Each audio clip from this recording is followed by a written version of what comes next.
Bonjour à tous. Alors, je vous présente ma scie circulaire.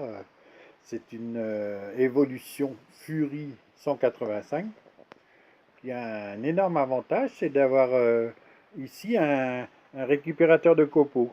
Voilà.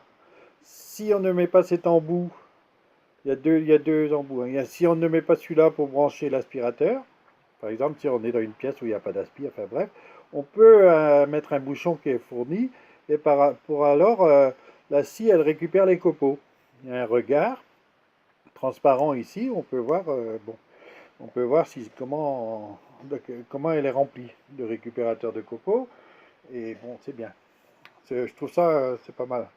Un bon avantage. Bon, cette scie, elle coupe un peu de tout, hein, mais je suis pas là pour ça. C'est que justement, à cause de ce récupérateur de copeaux, la scie, elle a une garde, hein. Bon, une garde qui s'ouvre, voilà, toute seule, automatique. Mais elle n'a pas un moyen manuel d'ouvrir la garde. Sur les autres scies, il y a ici un petit levier qui sert à ouvrir la garde, à la déclencher si on veut. Enfin bref, celle-ci n'a pas, donc il a fallu faire une petite modification. Très simple, hein, mais bon, très facile, très facile à faire. Et en même temps, après, très facile surtout d'utilisation. Voilà, je vous montre parce que c'est de l'autre côté. C'est de l'autre côté de la scie. Elle est assez lourde. C'est du costaud, hein. Voilà, donc j'ai rajouté un petit levier.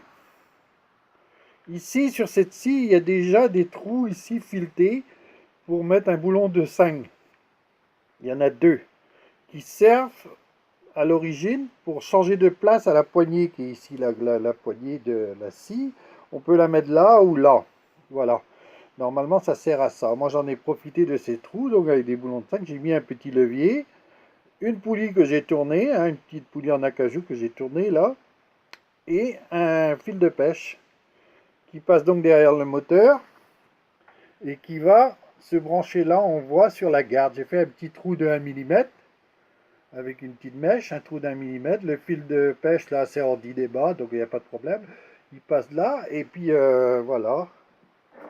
Du coup, la scie, on peut l'actionner, hein. Il suffit de garder la main sur la poignée. On actionne, voilà. On voit bien l'action, hein. Il n'y a même pas besoin, comme sur les autres scies, d'aller enclencher derrière. Là, normalement, c'est ici là, qu'ils ont le truc. Celle-ci, on garde la main sur la poignée. Les deux mains sont sur la scie. Et voilà. Et ça fonctionne très bien. Le retour, bon, par contre, c'est une modification de scie circulaire, hein. C'est pas un jouet, c'est une scie, tout le monde sait. La garde surtout, hein, bon, surtout quand on est habitué à avoir une garde qui revient automatiquement. Si elle ne revient plus, ça peut être très dangereux, hein. On pose une scie par terre, par exemple, quand la lame tourne toujours, et puis elle part dans tous les sens, hein, soit dans les pieds des gens, ou bien... Voilà, donc ce truc, il faut faire attention, il faut bien que ça retourne, hein. Il ne faut pas serrer trop cet écrou, hein. Faut quand même garder du jeu, quoi. Voilà. Il faut que le truc il puisse revenir.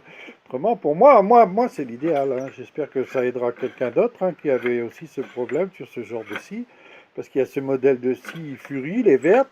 Autrement, il y a les Evo, les bleus, ou bien les Rage, là, plus couleur orange, qui sont de la même marque Evolution, qui sont donc dans ce style de scie, avec la poignée dans l'axe de la lame, et non pas sur le côté, comme sur certaines. Moi, je préfère ça, hein. On peut se servir de la main droite, de la main gauche. La poignée est dans l'axe de la lame. Donc c'est pour ça, moi, j'ai choisi cette scie. Elle est très bien, hein, très solide. Elle coupe un peu de tout. C'est une multimatériau. Avec la même lame, on peut couper le bois. Très propre, très net. On peut couper des boulons, on peut couper des clous, par exemple, dans les palettes, des trucs comme ça. Elle ne s'arrête pas. Elle coupe l'acier, elle coupe l'alu, elle coupe le plastique. C'est vraiment une multimatériau. Par contre, il n'y avait que ce problème qui me gênait, c'était la garde qu'on ne pouvait pas relever juste un peu à la main.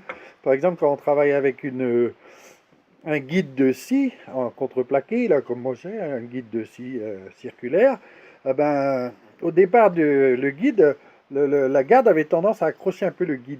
Voilà, maintenant il n'y a plus de problème, je relève un peu, et, voilà, et puis c'est parti. D'autres planches, c'est pareil, hein. J'aime bien pouvoir relever un peu le guide. Et là, il n'y a aucun risque de mettre la main. Bon, si c'est bien fait, Surtout, c'est très simple à faire, hein. Les trous sont déjà là, les filetages aussi. C'est très simple, hein. Il y a juste ça. Voilà, une petite poulie, un petit levier, un bout très fin, hein. Moi, j'ai fait un trou de 1 mm dans la garde, hein. Je peux vous montrer, hein. Voilà, un tout petit trou là, et puis c'est tout. Voilà, je vous remercie d'avoir regardé. À bientôt. Au revoir.